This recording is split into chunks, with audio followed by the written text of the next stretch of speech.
Hello. Well, in the end, it was exactly what they needed to do out of the road trip, and maybe even better than they probably needed to do out of the road trip, getting 5 points, beating a couple teams that are very good. I thought there were some good performances in there. Thought they played pretty damn well, actually, in all four games. I mean, there were, bits and pieces that you probably don't want, and we'll get into that. The third period today certainly is one that kind of has to be discussed a little bit. There's an overarching theme that went on throughout the entirety of that 4-game road trip that I think is certainly concerning, and one that we're going to have to dig into a little bit, but we'll get to that down the road. We'll start with just kind of the difference in how they defended today and the difference in kind of just the way that the game looked. I think today looked like what a Golden Knights game needs to look like for them to have success, for them to be able to beat the best teams in the NHL, home games, road games, whatever. That's what it needs to look like, and what, Eichel's not there. Martinez isn't there. Kucherov's not there. Whatever. It doesn't really make a huge difference to me. It was more about how the style of game was going to look. And for those first two periods, that's what the Golden Knights wanted. I tweeted it pretty early on in the game that it was the type of game that I really expected that Colorado series to be, where both teams are very good in the neutral zone. Both teams understand that they're going to have to put pucks in behind the guys standing up at the blue line. And then usually there's going to be good enough skating from the defense to get back there, move it, and get it out, and then come back the other way. And we had just dump in, retrieval, exit, dump in, retrieval, exit over and over and over again. And what that does is that's a style that the Golden Knights have actually become more and more comfortable. At least they were. They haven't been as much this season, but when they were at their best a season ago, if you play that game with them for an extended period of time, and by that I can literally mean 5, 6, 7 minutes, they don't get bored first. The Golden Knights usually continue to stay at it. They turn up the heat a little bit in the neutral zone, and they're probably going to be better than most teams exiting when you dump the puck in behind them when they're set up properly. And that's what we saw early in this game, and then through a majority of the rest of the game. And what it did was it started to force Tampa to make plays that they didn't necessarily want to make. They have a naturally very creative style in the offensive zone, and there were a number of times where they would make really good plays. And sometimes you kind of just have to tip your cap to it and get some saves. And that's exactly what the Golden Knights got today at different times. But for the most part, because they were making life so difficult on Tampa throughout much of the game, at least much of the first two periods, we'll talk about the third period a little bit, and it was okay actually for a good portion of it. But what it does is it forces teams to kind of press a little bit in what they're doing. You do finally get that opportunity and you miss the shot wide, or you shoot it right into the stomach of the goalie. And the reason for that is because it's forced by your opponent. The Golden Knights deserve tons and tons of credit for taking away some of that sharpness that Tampa usually plays the game with. That's the part that excites me, because at times they did that to Carolina. At times they did that to Florida. They did that for the majority of the game to Washington. And that one's a little bit harder to lump in because of all the players that they were missing in the Washington game. And even though that was one of the better defensive performances that they've had all season, this one I think is much more important to where they're going moving forward, because this one shows that they can do it with the Mark Stones and Max Pacioretty's and Riley Smiths and White Cloud and everybody in the lineup that were not in the lineup earlier in the season. This is what you want to see. Now, we didn't see a ton of offense being generated, and that's still a part that they're going to have to find that balance. We talked about it in the podcast a little bit last night, which is that, the way the Golden Knights offense is currently generated, it is going to lead to some chances against, or at least at the very least, some opportunities where teams have easier exits getting into the offensive, or entries getting into the Golden Knights offensive zone. They're going to have to find out where that balance is going to be. But I think in this type of a game, in this type of a road game, on this type of a trip, the idea was, let's focus more on our defense. Let's make sure we're doing the right things in our own end so that we aren't giving up a ton of these opportunities. And what ends up happening is you get a few greasy goals in front. Fourth line has been good for basically this entire trip. I think there's definitely something to be said about maybe this fourth line is playing a little bit more of a style where they are trying to score a little bit more. I still have started to see them kind of fall back into this, we're just going to cycle it and feed it back out to the point and then, put our hands together and pray. They were a little bit more aggressive in this game, and I actually think Howden does it more so than Patrick. I think Patrick on that fourth line falls a little bit more into let's just play the simplified game, where Howden, which is weird because it should be backwards, but Howden plays a little bit more of a direct game that I think drags Carrier into playing that direct game, and then hopefully, you're going to get the situation where Kolazar's standing in the right place at the right time, because he's probably not going to score if the puck's actually on his stick. It just has to kind of go off of him. And that's basically what happened today. He's standing there watching. And it's like, I don't know where it is. Oh, cool. It's in the back of the goal. That's what you're looking for out of that fourth line. And if they can just kind of push the envelope and not force this team to drown, that's where they're going to be able to come up with some wins in places where you may not have been able to get them in the past. You had some moments in games or playoff games in the past where they weren't able to get it. But overall, they made the game a lot easier on Robin Lehner. That doesn't mean Lehner didn't make a number of good saves, but I think they kind of put him in a position where he's comfortable about where the opportunities are going to come from. That's when he becomes a bit of a liability, and that's probably a strong term. But what happens is when he's not sure what's going to happen and where these chances are going to come from, and they're coming out of nowhere and quick opportunities where there's these 2-on-1s or even 3-on-2 rushes where the Golden Knights don't sort it out quickly enough, that's where you put him in a bad situation. In this game, most of the opportunities were clever plays by Tampa, but they're clever plays that are 2 and 3 passes and usually all on the same side of the ice.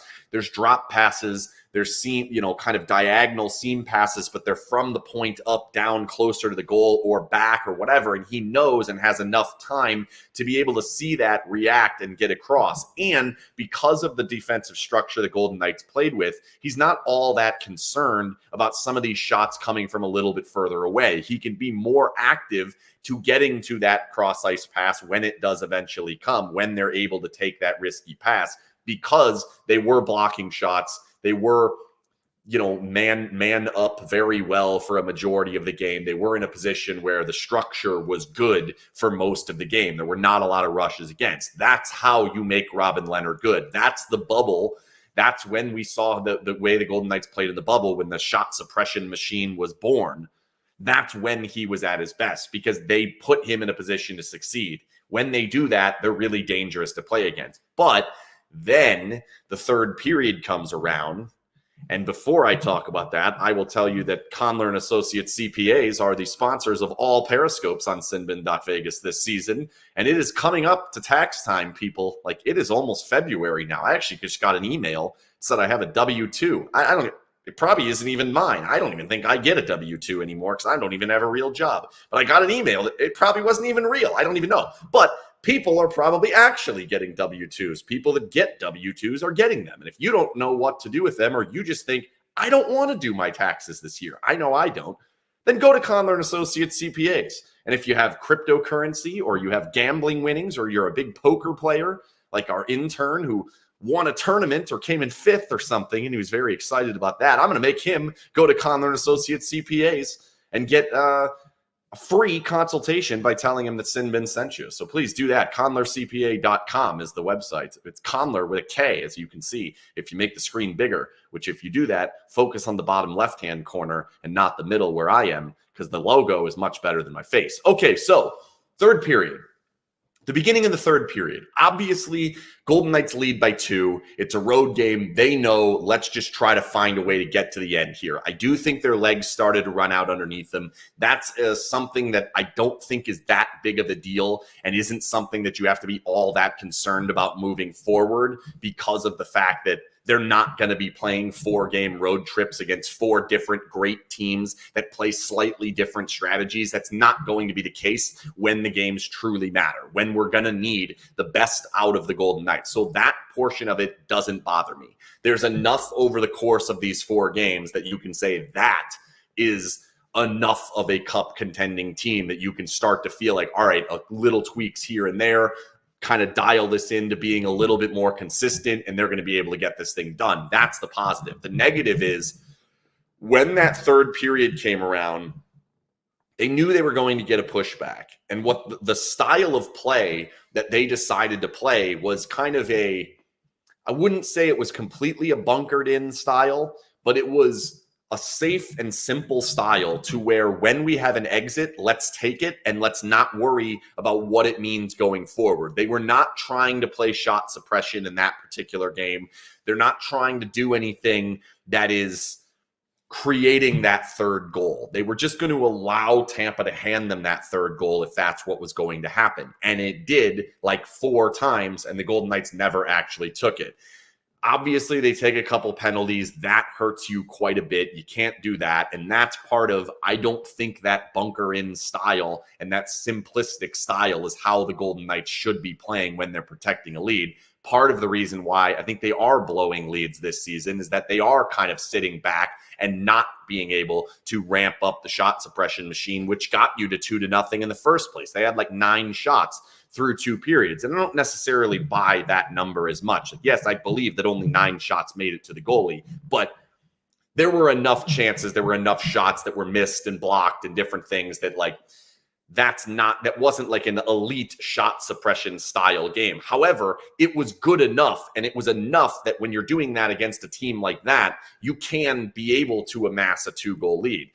As that period went on, if you're going to play that style, you better take advantage of the 2-on-1s that are handed to you. They're just going to throw numbers at you, which is what they did, constantly over-pinching, constantly activating guys off the blue line and not having cover for them. You get these 2-on-1s. A, someone shoot, please. And B, they just have to be more crisp in those situations, whether you're deciding to shoot or deciding to pass. And I don't think all the passes are wrong. You just have to be more crisp. They were not. As that went on, Tampa grew in confidence because now they're saying, okay, we're going to give up 3 2-on-1s, 4 2-on-1s, whatever it was, and give up absolutely nothing. Literally, they're not even going to shoot it. We can take even more liberties to get forward. And that is when you started to see Vegas have a little bit more of the breakdowns. That's when you started to see guys puck watching, guys chasing in positions that they shouldn't be, not getting as tight up to the point as they normally do, not taking away some of those seam passes. Those are the types of things that started to happen that led the Golden Knights to a position where those goals were eventually going to come. Like, I thought maybe not because Tampa wasn't all that crisp. And again, I give a lot of credit to Vegas, but as they grew into that third period, their crispness and their, kept growing. And then you end up with a situation where they do find a way to get these goals. And obviously the second one, White Cloud's trying to clear it out and it goes off of Leonard and back into the goal. It's unfortunate, but I think if you're going on like the deserve to win meter or whatever that thing is, the Golden Knights probably didn't deserve to win that game in regulation. They played better in the first 2 periods. They definitely were horribly outplayed in the third period. And then when they had their opportunistic chances, they didn't take advantage of them. You don't have to play better than the other team when you're up 2-0 on the road in the third period. You really don't. You just have to be opportunistic if you're going to play that style, and they didn't do it. Those 2-on-1s hurt, and it would have potentially hurt them, cost them a point. Again, I don't particularly give a shit about the points. I'm more about what the process of how it looks like and what it, can we get there? Can we get to a point where this team is good enough to win the cup? And I thought there were enough pieces in the last 4 games to make you feel that. The one piece that does stick out like a sore thumb, though, and it's one that I don't know whether we're going to lean on saying this is what it is, or this is going to change when Eichel comes in, or this is going to get worse when they pair off a couple of players to get Eichel back in there and he's got to learn the systems. I don't know. But what happened in this particular road trip is the entire top six, basically.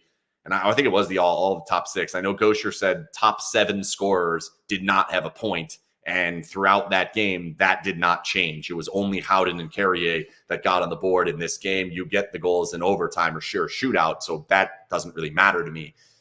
The top 6 not being able to score against, thanks for the deserved win was 35%. I would have liked to seen what it was after 2 periods. If you have it after 2 periods, I would have liked to see that. But the top 6 has to advance the game even against the best teams.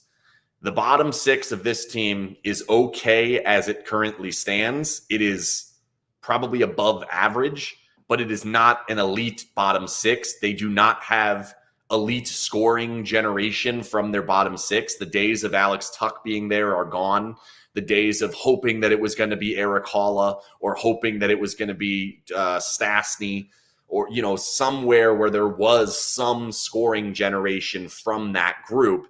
It's not really there anymore. That doesn't mean that Janmark Waugh and Dodonov can't generate a goal here and there.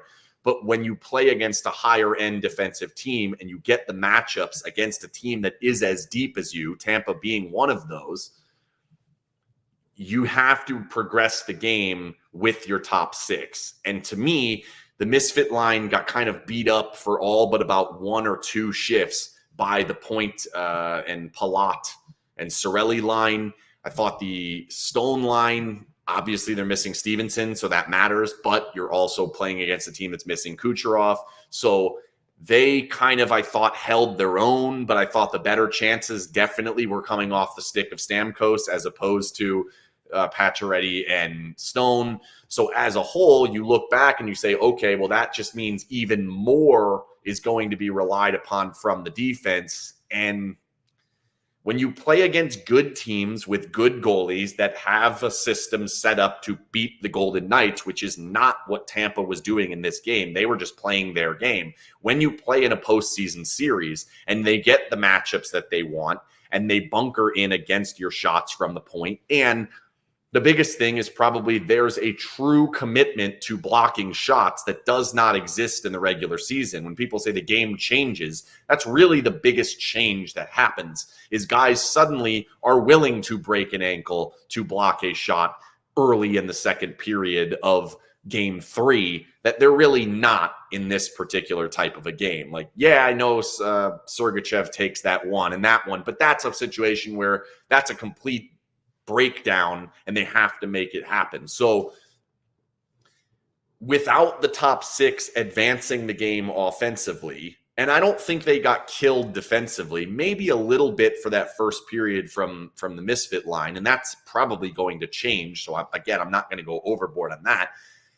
You have to get chances and generate enough that you are handing the game off to better situations for their bottom 6. I don't think that was happening. I thought it was at best a stalemate. If not, probably they were going the wrong direction with their top 6. The third line was better to kind of play the style of game that's handing things off to a fourth line in a better situation. And the fourth line generated 2 goals that we don't normally see from the Golden Knights. I think that group can score that way. The Patrick Waughs, Howden, or not Waugh, Patrick Waugh, Jesus, I did it again. Patrick, Howden, Carrier, Kolazar, that group of 4, Amadio being another one in there. If they play a direct style of game, they do have these opportunities where the puck is sitting out there. They can potentially win enough scrambles to beat a team. That they can do. But we're talking 1 to 2 goals over a 7-game series. We're not saying they're going to get 6. So you have to get more from the other players. And that includes, I don't think you're even getting more than that with counting goals from the defensemen. So when the top 6 goes in a set of 4 games, or really it's 3, where they don't get much of anything, the red flags have to be going off and have to be making you wonder, are we maximizing what we're doing with this group? Or was this a situation where they're saying, you know what, we just need to defend. All we need to do in this setup of 3 games is defend. And to be honest, you can walk away from those 4 games saying you have 5 points, but you can also walk away from that saying they lost to Carolina, they lost to Florida, and that game probably goes down as a loss if they continue playing at 5-on-5 overtime. Like, take your win, don't get me wrong, take your points in the regular season, but I don't think anyone's going into overtime feeling comfortable about where the Golden Knights are if that goes into 5-on-5 overtime. So it's like, yes, you got your points out of this road trip, but at the same time, it wasn't to the point where you can feel like we're definitely better than Carolina. We're definitely better than Florida or Tampa. Yes, they got the 2 points against them. Washington was a little bit of a different story, but that was missing Stone, missing Pacioretty, and missing Smith. So that's not your top 6. And then there's the Eichel argument. So throw some questions down. I got a couple minutes. I'll answer a few questions if anybody has. That's kind of everything I've run out of what I wanted to talk to today about today. So put those in there. Again, thanks to Conlon Associates CPAs for sponsoring all these Periscopes. We'll keep doing them as, of course, the season goes on. Regular season games bore me at different times, but I think there are times where we can kind of look at the overall. Today is a good day to kind of look at the overall of the last 4 games. We're going to have kind of breaks going in between this, so we'll do some different stuff. I'm going to try to do a little bit more Twitter spaces and that type of stuff, so I like giving other people a chance to talk and ask some questions, that type of thing. Cody, how optimistic are you currently about this team? I'm certainly not like over the moon thinking that this is a definite first place team, that they're certainly one of the best 3 or 4 teams in the NHL. I'm certainly not there. Obviously, Eichel having not played a game, obviously there being $7 million to $10 million that have to come off and the reshaping of the roster that has to happen there. But I think the number one reason why I'm not optimistic is because even when they have had pretty good health, they haven't been playing the style that they need to play enough. And even in a game like this, where they have been able to get that style for 2 periods, it completely disintegrates as the game goes on, and you end up blowing a lead that you probably should have hung on to without any problem. A team that's going to go on to win the Stanley Cup, that game does not get away from them. And I'm talking, even if you're playing a 7-game series, it cannot go to overtime when you play the game the way you played through 40 minutes. That just can't happen. Riley's goalless streak continues. Should we play Dadonov more in his place? I've grown less and less fond of Dadonov's overall game. I think there's some creativity to how he plays in the offensive zone. I don't mind him on the power play. I think they're getting more and more of kind of utilizing his strengths on the power play, but he concerns me defensively.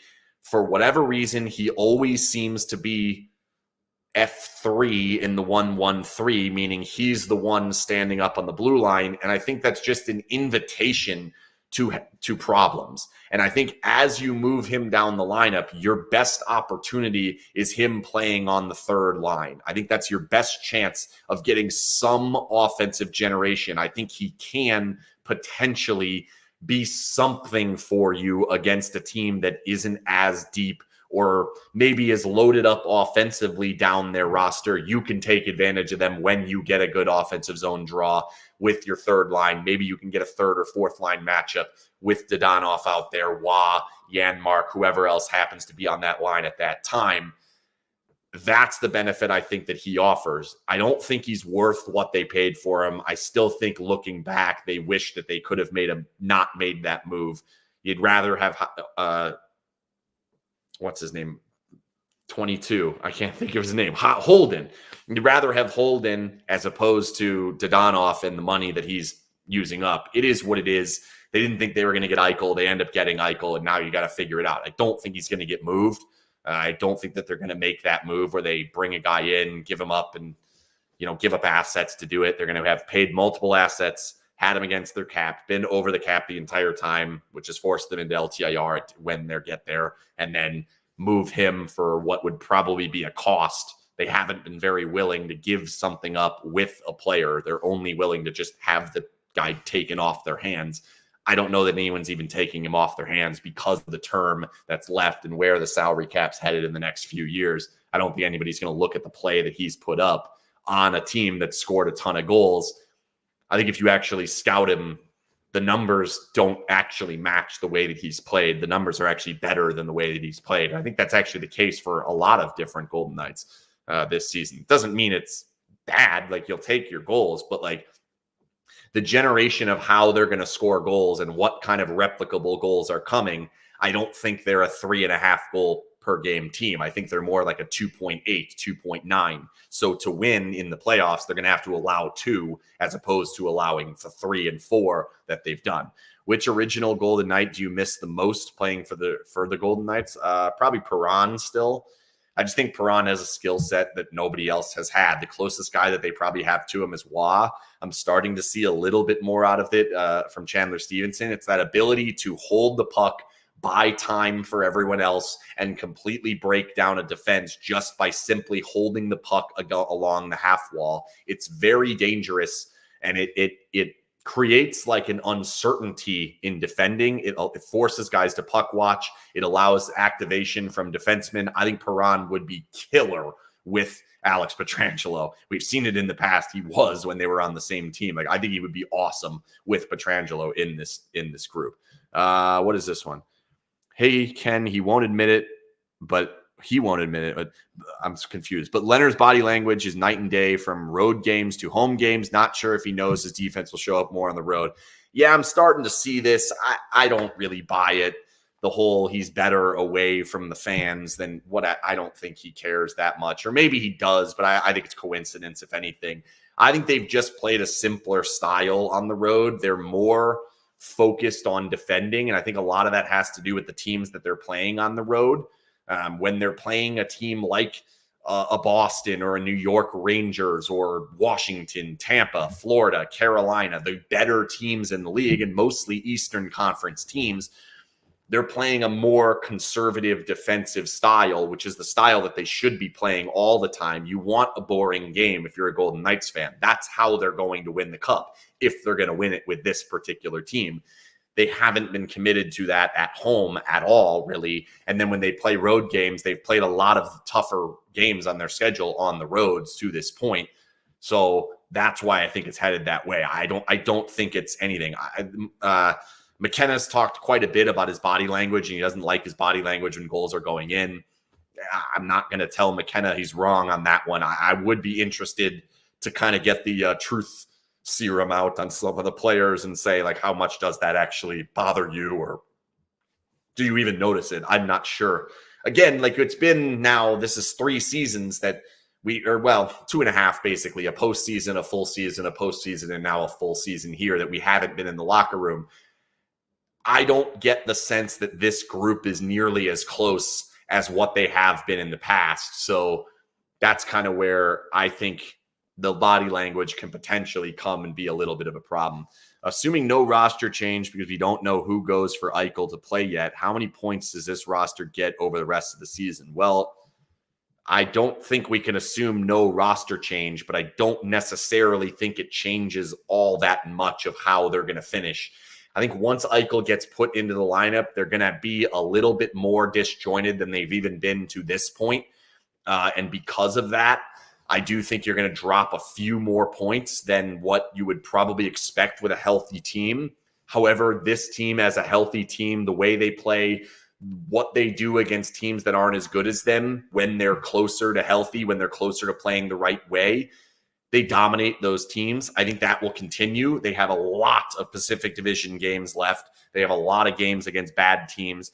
I think we're probably looking at still a good 50 points left in this schedule. But to me, they don't matter. What matters is, how are you playing? How are you solving the problems that you have had to this point, which has been inability to defend against breakaways, inability to stop the breakaways, which has been at different times forcing your offense that's leading to breakdowns defensively and making life more difficult on your goalie. And then how are you getting the elite goaltending performances that you know you're going to need for this team to win the cup? I don't know. That's what we're going to have to see as the course of the season goes on. And then how does Eichel fit into this system? How does he fit onto the line that he fits onto? And then what are they subtracting? because I'm still concerned that the subtractions are going to be defense first subtractions as opposed to offense generating subtractions, as if they were to give away a Marchessault or a Theodore. Instead, I think they're going to be giving away somebody more like a Carlson, a Smith, a McNabb, somebody in that vein, where you're going to have more defense going out and bringing in another elite offensive weapon that isn't particularly comfortable defending in this system. Obviously, he's never played in the system. That's where my concern comes of they're going to be a different type of team in the postseason. I don't think we're going to be looking at extended droughts offensively all the time. I think it is going to come because that's just what happens. But over the course of the postseason, I think they're going to give up way more goals than they have in any other postseason in the past, at least on a per game basis. And that's why I'm not overly optimistic about them yet. This road trip is a step in the right direction. As they continue to build more and more players back into the lineup, they have to keep taking those steps in the right direction and then find that balance between having the active defense, being able to generate with 4 players kind of activated in your offense as opposed to just the 3, which has not worked in the past. That's kind of all where I'll leave it on that one.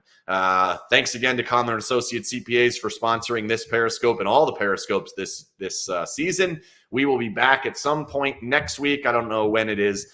Play Buffalo is the only game that I can remember on the schedule. That game's useless. And then there's the All-Star game. We're going to go down to Fan Fest. We got some fun stuff going on there. We'll tell you a little bit more about what we're doing after the skills competition on Friday. We're hanging out at a bar somewhere down on the Strip. Still have not figured that out yet. One of these days, I'll sit down and actually figure out where we're going to hang out. That will come.